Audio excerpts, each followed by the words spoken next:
Salut, aujourd'hui on s'attaque à un sujet qui fait rêver, le visa vacances-travail pour l'Australie. L'idée de partir à l'autre bout du monde, ça peut sembler super complexe, mais en fait, c'est devenu une porte d'entrée vers l'aventure étonnamment rapide. On parle parfois de l'obtenir en moins de 48 heures. Alors, voyons ensemble comment ce rêve peut devenir une réalité, et plus particulièrement en 2026. Alors, voilà le programme. On va d'abord explorer ce fameux rêve en 48 heures. Ensuite, on se penchera sur le choix crucial du visa. Puis, on passera à la checklist pour être sûr de réussir sa demande, un petit guide pratique et les règles à connaître une fois sur place. Et pour finir, on verra pourquoi 2026, c'est peut-être bien l'année parfaite pour se lancer.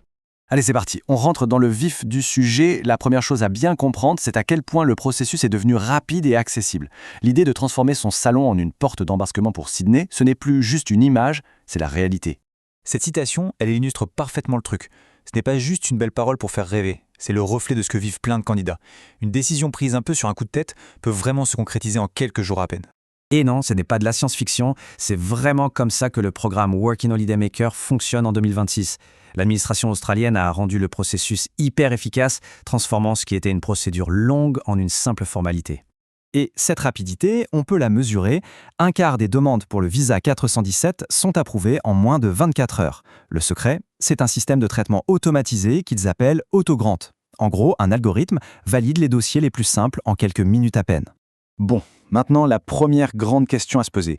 Quel visa choisir ? Il en existe deux types, le 417 et le 462. Même s'ils donnent les mêmes droits une fois sur place, le choix dépend entièrement de la nationalité du passeport. Voilà la distinction principale. Le visa 417, c'est le plus direct. Pour des pays comme la France, la Belgique ou le Canada, c'est celui-là. Pas besoin de test d'anglais, pas de diplôme exigé.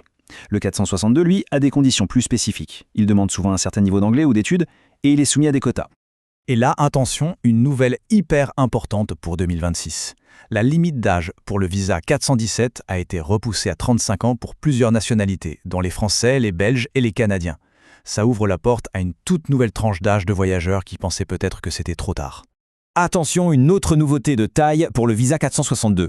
Pour les pays où la demande explose, comme la Chine ou l'Inde, un système de tirage au sort a été mis en place. Ça veut dire que pour ces nationalités, il y a maintenant une part de hasard dans l'obtention du visa. Ok, passons maintenant aux conditions à remplir. Il faut voir ça comme une simple checklist. Si on coche toutes les cases, la demande passera sans problème. Et ça évite de perdre les frais de visa pour rien. Les trois piliers, c'est simple. Un passeport valide, une preuve de fonds et une assurance santé. Ce dernier point, j'insiste, est absolument vital.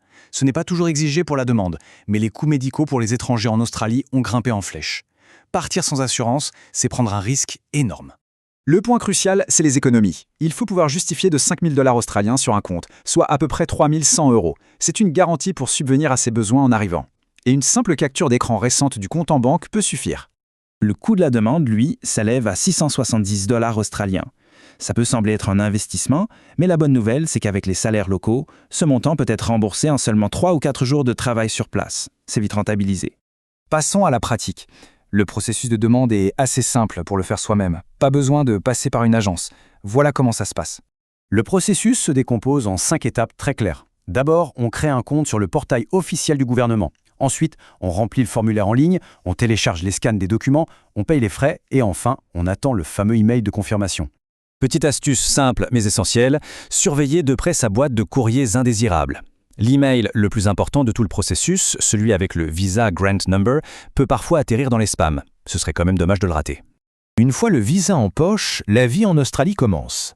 Mais cette liberté est encadrée par quelques règles importantes, surtout en ce qui concerne le travail. Pour 2026, il y a 2 règles d'or. D'abord, la règle des 6 mois. Impossible de travailler plus de 6 mois pour le même employeur, c'est fait pour encourager la mobilité. Ensuite, la fameuse règle des 88 jours. Pour débloquer une deuxième année de visa, il faut effectuer 88 jours de travail spécifiques, souvent dans l'agriculture ou l'hôtellerie, dans des zones régionales. Et ça, c'est une information capitale pour les voyageurs britanniques. À partir de 2026, ils n'ont plus besoin de faire ces 88 jours de travail en ferme pour renouveler leur visa. C'est un changement majeur qui leur facilite grandement l'obtention d'une deuxième année. Alors pourquoi 2026 est un moment si propice pour tenter l'aventure australienne ? Eh bien, plusieurs facteurs économiques et administratifs convergent pour créer une fenêtre d'opportunité assez unique. Le contexte économique, c'est la clé. L'Australie connaît une forte demande de main-d'œuvre dans des secteurs clés, ce qui crée une vraie fenêtre d'opportunité. Conséquence directe, les salaires pour les détenteurs de VVT n'ont jamais été aussi élevés, et les employeurs sont plus flexibles. C'est une chance financière rare. Cette dernière citation, elle résume parfaitement l'esprit de ce visa. Il faut le voir comme bien plus qu'un simple document administratif. C'est un outil qui permet de financer son propre voyage, de gagner en autonomie et de vivre une expérience internationale inoubliable. Au final, tout le processus, de la demande à l'arrivée, est conçu pour être accessible. La seule vraie question qui reste, ce n'est donc pas comment, mais plutôt quand. Quelle est la première petite action qui pourrait déclencher ce grand voyage ? C'est une question qui mérite d'y penser.